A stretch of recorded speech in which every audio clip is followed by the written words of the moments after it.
जी ਨੂੰ ਸਤਿ ਸ੍ਰੀ ਅਕਾਲ ਬੱਚੋ। ਜਮਾਤ 10ਵੀਂ ਪਾਠ ਪੁਸਤਕ ਹੈ ਸਾਹਿਤਕ ਕਿਰਨਾਂ ਭਾਗ 2 ਦੇ ਵਿੱਚੋਂ ਅਸੀਂ ਅੱਜ ਵਾਰਤਕ ਭਾਗ ਕਰ ਰਹੇ ਹਾਂ। ਇਸ ਵਿੱਚ ਪ੍ਰੀਤਮ ਰੁਪਾਲ ਦੀ ਲਿਖੀ ਹੋਈ ਲੇਖ ਹੈ ਰਚਨਾ ਪੱਛੋ ਦੀਆਂ ਪੈਣ ਕਣੀਆਂ। ਪੱਛੋ ਦੀਆਂ ਪੈਣ ਕਣੀਆਂ ਲੇਖ ਪ੍ਰੀਤਮ ਰੁਪਾਲ ਜੀ ਦੀ ਰਚਨਾ ਹੈ। ਇਸ ਲੇਖ ਵਿੱਚ ਇੱਕ ਯਾਤਰਾ ਦਾ ਵਰਣਨ ਹੈ ਜਿਸ ਵਿੱਚ ਲੇਖਕ ਨੇ ਮਨਾਲੀ ਅਤੇ ਸ਼ਿਲੋਂਗ ਵਾਦੀ ਦੀਆਂ ਟਰੈਕਿੰਗ ਅਤੇ ਉੱਥੋਂ ਦੀ ਵਾਪਸੀ ਦੀ ਘਟਨਾਵਾਂ ਨੂੰ ਬਿਆਨ ਕੀਤਾ। ਇਸ ਵਿੱਚ ਪਹਾੜੀ ਆਲੇ ਦੁਆਲੇ, ਪਹਾੜੀ ਪਗਡੰਡੀਆਂ, ਪਹਾੜੀ ਦ੍ਰਿਸ਼, ਮੌਸਮ, ਲੋਕਾਂ, ਟਰੈਕਟਰਾਂ ਦੇ ਥਕੇਵੇਂ ਅਤੇ ਹੋਰ ਅਨੁਭਵਾਂ ਬਾਰੇ ਬੜੇ ਰੋਚਕ ਢੰਗ ਨਾਲ ਬਿਆਨ ਕੀਤਾ ਹੈ। ਅਤੇ ਨਾਲ ਹੀ ਕੈਂਪ ਵਿੱਚ ਟਰੈਕਰਾਂ ਦੀਆਂ ਹੋਰਨਾਂ ਸਰਗਰਮੀਆਂ ਬਾਰੇ ਵੀ ਦੱਸਿਆ ਕਿ ਟਰੈਕਰ ਕਿਸ ਤਰ੍ਹਾਂ ਉੱਥੇ ਆਨੰਦ ਮਾਣ ਰਹੇ ਹਨ, ਕਿਸ ਤਰ੍ਹਾਂ ਉਹ ਕਰ ਰਹੇ ਹਨ, ਅਤੇ ਟਰੈਕਟਰਾਂ ਦੇ ਜੋ ਥਕਾਵੇ ਹਨ, ਟਰੈਕਰ ਜੋ ਹੁੰਦੇ ਹਨ ਉਹਨਾਂ ਦੇ ਥਕਾਵੇ ਦੀ ਵੀ ਗੱਲ ਇਸ ਵਿੱਚ ਕੀਤੀ ਗਈ ਹੈ। ਇਸ ਦਾ ਪਾਠ ਦਾ ਸਾਰ ਹੈ। ਸਾਰ ਦੇ ਨਾਲ ਹੀ ਅਸੀਂ ਇਸ ਪਾਠ ਦਾ ਥੋੜ੍ਹਾ ਪੜ੍ਹਦੇ ਹਾਂ ਇਸ ਬਾਰੇ। ਬੱਚੋ, ਸਾਡੇ YouTube ਚੈਨਲ ਨੂੰ ਸਬਸਕ੍ਰਾਈਬ ਜ਼ਰੂਰ ਕਰਨਾ। ਸਾਡੇ YouTube ਚੈਨਲ 'ਤੇ ਤੁਹਾਡਾ ਸਵਾਗਤ ਹੈ। ਚੈਨਲ ਨੂੰ ਸਬਸਕ੍ਰਾਈਬ ਕਰਨਾ ਨਾ ਭੁੱਲਣਾ। ਪੱਛੋ ਦੀਆਂ ਪੈਣ ਕਣੀਆਂ ਦਾ ਸਾਰ ਹੈ ਕਿ ਲੇਖਕ ਲੁਧਿਆਣੇ ਜ਼ਿਲ੍ਹੇ ਦੀਆਂ ਕੁੜੀਆਂ ਦੇ ਗਰੁੱਪ ਦੀ ਅਗਵਾਈ ਕਰਦਾ ਹੋਇਆ ਪਹਾੜੀ ਰਸਤੇ ਉੱਤੇ ਸ਼ਿਲੋਂਗ ਵਾਦੀ ਵੱਲ ਜਾ ਰਿਹਾ ਹੈ। ਕੁੜੀਆਂ ਦੇ ਥਕੇਵੇਂ ਕਾਰਨ ਉਹ ਪਛੜ ਗਏ। ਅੱਗੇ ਇੱਕ ਪਹਾੜੀ ਮੋੜ ਲੰਘ ਕੇ ਸੁੰਦਰ ਆਬਸਾਰ ਕੋਲ ਪੁੱਜੇ। ਇੱਥੇ ਅੱਗੇ ਬੱਦਲ ਛਾ ਗਏ ਅਤੇ ਤੇਜ਼ ਠੰਡੀ ਹਵਾ ਵਗਣ ਲੱਗੀ ਅਤੇ ਕਣੀਆਂ ਦੇ ਨਾਲ ਹੀ ਹਲਕੀ ਬਰਫ਼ ਵੀ ਪੈਣ ਲੱਗੀ। ਰਸਤੇ ਵਿੱਚ ਉਹਨਾਂ ਨੂੰ ਪਹਾੜੀ ਔਰਤਾਂ ਮਿਲੀਆਂ ਜਿਨ੍ਹਾਂ ਨੇ ਆਪਣੀਆਂ ਪਿੱਠਾਂ ਉੱਤੇ ਘਾਹ, ਗੱਠੇ ਅਤੇ ਟੋਕਰੀਆਂ ਚੁੱਕੀਆਂ ਹੋਈਆਂ ਸਨ। ਅੱਗੇ ਸ਼ਿਲੋਂਗ ਵਾਦੀ ਆ ਗਈ ਜਿੱਥੇ ਕਈ ਦਹਾਕੇ ਪਹਿਲਾਂ ਬਣਿਆ ਲਾਲ ਰੰਗ ਦਾ ਡਾਕ ਬੰਗਲਾ ਹੁਣ ਹਿਮਾਚਲ ਸੈਰ ਸਪਾਟਾ ਮਹਿਕਮੇ ਅਤੇ ਹਿਮਾਲੀਅਨ ਪਰਬਤ ਆਰੋਹਣ ਸੰਸਥਾ ਦੀਆਂ ਸਰਗਰਮੀਆਂ ਦਾ ਕੇਂਦਰ ਹੈ। ਇੱਥੇ ਸਮਾਗ ਅਤੇ ਗਰਗ ਸਾਹਿਬ ਦੇ ਲਿਆਂਦੇ ਗਰਮਾ ਗਰਮ ਖਾਣੇ ਨੂੰ ਖਾ ਕੇ ਬਠਿੰਡੇ ਦੀ ਗਰੁੱਪ ਲੀਡਰ ਨੋਨਾ ਫੋਟੋਆਂ ਖਿੱਚਣ ਲੱਗ ਪਈ। ਸ਼ਿਲੋਂਗ ਸੰਘਣੇ ਅਤੇ ਉੱਚੇ ਦੇਵਦਾਰ ਦੇ ਰੁੱਖਾਂ ਅਤੇ ਪਹਾੜੀਆਂ ਵਿੱਚ ਘਿਰੀ ਹੋਈ ਛੋਟੀ ਜਿਹੀ ਪੱਧਰੀ ਢਲਾਨ ਵੀ ਹੈ ਜਿੱਥੇ WHMI ਵੱਲੋਂ ਦਸੰਬਰ ਵਿੱਚ ਸਕੀਇੰਗ ਕੋਰਸ ਕਰਾਇਆ ਜਾਂਦਾ ਹੈ। ਕੁਝ ਸਮੇਂ ਮਗਰੋਂ ਉਹ ਇੱਕ ਵੱਖਰੇ ਰਸਤੇ ਤੋਂ ਕੈਂਪ ਦਾ ਸਥਾਨ ਵੱਲ ਚਲੇ ਗਏ। ਕਣੀਆਂ ਪੈ ਰਹੀਆਂ ਹਨ। ਉਹ ਮਨਾਲੀ ਤੋਂ ਸ਼ਿਲਾਂਗ ਵਾਲੀ ਮੁੱਖ ਸੜਕ ਉੱਤੇ ਚਲੇ ਗਏ ਜਿੱਥੇ ਕਾਰਾਂ, ਜੀਪਾਂ, ਬੱਸਾਂ ਅਤੇ ਬਰਫ਼ ਦੇਖਣ ਜਾ ਰਹੇ ਸੈਲਾਨੀਆਂ ਦੀ ਭੀੜ ਸੀ। ਮਨਾਲੀ ਵਿਖੇ ਕੈਂਪ ਸਥਾਨ ਉੱਤੇ ਪਹੁੰਚ ਕੇ ਲੇਖਕ ਨੇ ਕੈਂਪ ਕਮਾਂਡੈਂਟ ਨੂੰ ਸਭ ਦੇ ਸਹੀ ਸਲਾਮਤ ਪਹੁੰਚਣ ਦੀ ਰਿਪੋਰਟ ਦਿੱਤੀ ਅਤੇ ਫਿਰ ਕੈਂਪ ਟਾਈਮਜ਼ ਦੇ ਟੈਂਟ ਵਿੱਚ ਜਾ ਕੇ ਪੱਤਰਕਾਰ ਕੁੜੀਆਂ ਨੂੰ ਅੱਜ ਦੀ ਖਬਰ ਕੱਲ੍ਹ ਦੀ ਅਖਬਾਰ ਵਿੱਚ ਛਾਪਣ ਲਈ ਕਿਹਾ, ਜਿਸ ਕਰਕੇ ਅਖਬਾਰ ਦਾ ਦਫ਼ਤਰ ਉਸ ਦਿਨ ਬੰਦ ਹੋ ਗਿਆ। ਰਾਤੀ ਸੌਣ ਵੇਲੇ ਮਨਜੀਤ ਨੇ ਦੱਸਿਆ ਕਿ ਰਸਤੇ ਵਿੱਚ ਉਸ ਦੇ ਗਰੁੱਪ ਦੀਆਂ ਕੁੜੀਆਂ ਨੇ ਇੱਕ ਤਿੱਬਤੀ ਕੁੜੀ ਦੇ ਵਿਆਹ ਵਿੱਚ ਸ਼ਾਮਿਲ ਹੋਣ ਦਾ ਆਨੰਦ ਵੀ ਮਾਣਿਆ ਅਤੇ ਆਪਣੀਆਂ ਯਾਦਾਂ ਨੂੰ ਇਸ ਲੇਖ ਰਾਹੀਂ ਸਾਡੇ ਸਾਹਮਣੇ ਪੇਸ਼ ਵੀ ਕੀਤਾ ਹੈ।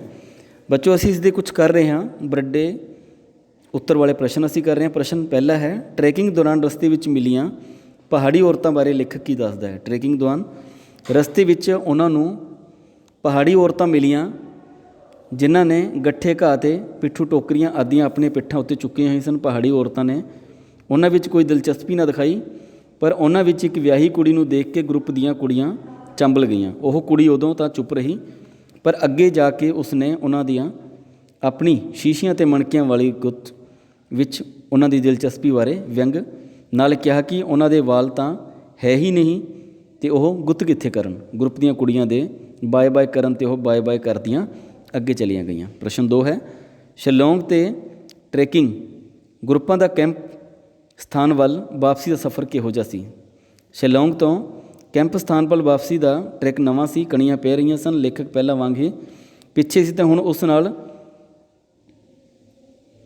ਫਾਡੀ ਸਾਥੀਆਂ ਦੀ ਗਿਣਤੀ ਵੱਧ ਗਈ ਸੀ। ਕਈਆਂ ਕੁੜੀਆਂ ਦੇ ਪੈਰਾਂ ਉੱਤੇ ਬੂਟ ਲੱਗਣ ਨਾਲ ਮਾਮੂਲੀ ਛਾਲੇ ਵੀ ਪੈ ਗਏ ਸਨ। ਆਪਣੀ ਚਾਲੇ ਚੱਲਦੇ ਉਹ ਮਨਾਲੀ ਤੋਂ ਕਲਾਂਗ ਵੱਲ ਮੁੱਖ ਸੜਕ ਉੱਤੇ ਜਾ ਪਹੁੰਚੇ ਜੋ ਰੋਹਤਾਂਗ ਦਰਾ ਪਾਰ ਕਰਕੇ ਲੇਹ ਨੂੰ ਜਾਂਦੀ ਹੈ। ਸੜਕ ਉੱਤੇ ਬਰਫ਼ ਦੇਖਣ ਜਾ ਰਹੇ ਸੈਲਾਨੀਆਂ ਦੀਆਂ ਕਾਰਾਂ, ਜੀਪਾਂ ਅਤੇ ਬੱਸਾਂ ਦੇ ਹਾਰਨਾਂ ਅਤੇ ਘੂਕਰ ਦਾ ਅਕਾਊ ਮਾਹੌਲ ਬਣਿਆ ਹੋਇਆ ਸੀ। ਮਨਾਲੀ ਨੇ ਨਹਿਰੂ ਕੰਪਲੈਕਸ ਕੋਲੋਂ ਉਹ ਜੰਗਲਾਤ ਮਹਿਕਮੇ ਦੇ ਰਿਜ਼ਰਵ ਜੰਗਲ ਵਿੱਚ ਹੁੰਦੇ ਹੋਏ ਕੈਂਪ ਸਥਾਨ 'ਤੇ ਪਹੁੰਚੇ। ਪ੍ਰਸ਼ਨ 3 ਹੈ, ਸ਼ਿਲੋਂਗ ਵਾਦੀ ਕਿਹੋ ਜਿਹੀ ਹੈ। ਇਹ ਕਿਹੋ ਜਿਹੀਆਂ ਸਰਗਰਮੀਆਂ ਦਾ ਕੇਂਦਰ ਹੈ। ਸ਼ਿਲਾਂਗ ਸੰਘਣੇ ਅਤੇ ਉੱਚੇਦਾਰ ਦੇਵਦਾਰ ਦੇ ਦਰਖਤਾਂ ਅਤੇ ਪਹਾੜੀਆਂ ਵਿੱਚ ਘਿਰੀ ਹੋਈ ਛੋਟੀ ਜਿਹੀ ਪੱਧਰੀ ਢਲਾਨ ਹੈ ਜਿੱਥੇ WHMI ਵੱਲੋਂ ਦਸੰਬਰ ਵਿੱਚ ਸਕੀਇੰਗ ਕੋਰਸ ਕਰਵਾਇਆ ਜਾਂਦਾ ਹੈ। ਇੱਥੇ ਇੱਕ ਡਾਕ ਬੰਗਲੇ ਦੀ ਪੁਰਾਣੀ ਇਮਾਰਤ ਹੈ ਜੋ ਹਿਮਾਚਲ ਸੈਰ ਸਪਾਟਾ ਮਹਿਕਮੇ ਅਤੇ ਹਿਮਾਲਯਨ ਪਰਬਤ ਆਰੋਹੀ ਸੰਸਥਾ ਦੀਆਂ ਸਰਗਰਮੀਆਂ ਦਾ ਕੇਂਦਰ ਬਣਿਆ ਹੋਇਆ। ਇਸ ਦੇ ਅਸੀਂ ਕੁਝ ਪਾਠ ਅਭਿਆਸ ਪ੍ਰਸ਼ਨ ਉੱਤਰ ਕਰ ਰਹੇ ਹਾਂ ਬੱਚੋਂ। ਪੱਛੋ ਦੀਆਂ ਪੈਣ ਕਰੀਆਂ ਲੇਖ ਜੋ ਰਚਨਾ ਹੈ ਪ੍ਰੀਤਮ ਰੁਪਾਲ ਜੀ ਦੀ ਹੈ। ਪ੍ਰੀਤਮ ਰੁਪਾਲ ਦੀ ਲਿਖੀ ਹੋਈ ਇੱਕ ਲੇਖ ਪੱਛੋ ਦੀਆਂ ਪੈਣ ਕਣੀਆਂ ਸਾਹਿਤਕ ਕਿਰਨਾਂ ਵਿੱਚ ਦਰਜ ਹੈ। ਕਾਫਲਾ ਕਿਹੜੇ ਰੰਗ ਦੇ ਪੱਥਰਾਂ ਵਿੱਚੋਂ ਕਾਰ ਲੰਘਿਆ? ਸਲੇਟੀ ਰੰਗ ਦੇ। ਪ੍ਰਸ਼ਨ 4 ਹੈ ਟਰੈਕਿੰਗ ਵਿੱਚ ਕਿਹੜੇ ਕਿਹੜੇ ਜ਼ਿਲ੍ਹੇ ਤੋਂ ਕੁੜੀਆਂ ਆਈਆਂ ਹੋਈਆਂ ਸਨ? ਲੁਧਿਆਣੇ ਤੇ ਬਠਿੰਡਾ ਜ਼ਿਲ੍ਹੇ ਤੋਂ। ਪ੍ਰਸ਼ਨ 5 ਹੈ ਲੇਖਕ ਨੂੰ ਆਪਣੀ ਕਿਹੜੀ ਟਰੈਕਿੰਗ ਚੇਤੇ ਆ ਗਈ ਸੀ? National Himalayan trekking expedition. ਪ੍ਰਸ਼ਨ 6 ਹੈ ਪਹਾੜੀ ਮੋੜ 'ਤੇ ਆ ਕੇ ਮੌਸਮ ਕਿਹੋ ਜਿਹਾ ਹੋ ਗਿਆ ਸੀ? ਇਸ ਸਮੇਂ ਧੁੱਪ ਅਲੋਪ ਹੋ ਗਈ ਸੀ, ਬੱਦਲ ਛਾ ਗਏ, ਠੰਡੀ ਅਤੇ ਤੇਜ਼ ਹਵਾ ਵਗਣ ਲੱਗੀ ਸੀ, ਫਿਰ ਕਣੀਆਂ ਨਾਲ ਥੋੜ੍ਹੀ ਥੋੜ੍ਹੀ ਬਰਫ਼ ਵੀ ਪੈਣ ਲੱਗ ਪਈ ਸੀ। ਕੁੜੀਆਂ ਕਿਸ ਨੂੰ ਦੇਖ ਕੇ ਹੱਸੀਆਂ? ਅੱਗੇ ਉਹਨਾਂ ਨੇ ਕੀ ਜਵਾਬ ਮਿਲਿਆ? ਕੁੜੀਆਂ ਵਿਆਹੀਆਂ ਹੋਈਆਂ ਪਹਾੜਨ ਕੁੜੀ ਨੂੰ ਦੇਖ ਕੇ ਹੱਸੀਆਂ। ਅੱਗੋਂ ਉਸਨੇ ਕੁਝ ਦੂਰ ਜਾ ਕੇ ਜਵਾਬ ਦਿੱਤਾ ਕਿ ਉਸ ਦੀ ਗੁੱਤ ਦੇਖ ਕੇ ਹੱਸਦੀਆਂ ਹਨ। ਉਹਨਾਂ ਦੇ ਤਾਂ ਜੂੜੇ ਯਾਨੀ ਕਿ ਬਾਲ ਹੀ ਨਹੀਂ ਸਨ ਤਾਂ ਉਹ ਗੁੱਤ ਕਿੱਥੇ ਕਰਨ? ਪ੍ਰਸ਼ਨ 8 ਹੈ ਸ਼ਿਲੋਂਗ ਵਾਦੀ ਵਿਖੇ ਪੁਰਾਣੀ ਇਮਾਰਤ ਕਿਸ ਕਿਸ ਮਹਿਕਮੇ ਦੀਆਂ ਸਰਗਰਮੀਆਂ ਦਾ ਕੇਂਦਰ ਬਣ ਚੁੱਕੀ ਸੀ? ਇਹ ਇਮਾਰਤ ਹਿਮਾਚਲ ਸੈਰ ਸਪਾਟਾ ਮਹਿਕਮੇ ਅਤੇ ਹਿਮਾਲਯਨ ਪਰਬਤ ਆਰੋਹਣ ਸੰਸਥਾ ਦੀਆਂ ਸਰਗਰਮੀਆਂ ਦਾ ਕੇਂਦਰ ਬਣ ਚੁੱਕੀ ਹੈ। ਪ੍ਰਸ਼ਨ 9 ਹੈ ਟਰੈਕਿੰਗ ਵਾਲੇ ਗਰੁੱਪ ਨੂੰ ਭੋਜਨ ਦੇਣ ਕੌਣ ਅਤੇ ਕਿੱਥੇ ਆਏ? ਇਸ ਗਰੁੱਪ ਨੂੰ ਭੋਜਨ ਦੇਣ ਲਈ ਸਮਾਗ ਅਤੇ ਗਰਗ ਸਾਹਿਬ ਸ਼ਿਲੋਂਗ ਵੈਲੀ ਵਿੱਚ ਆਏ।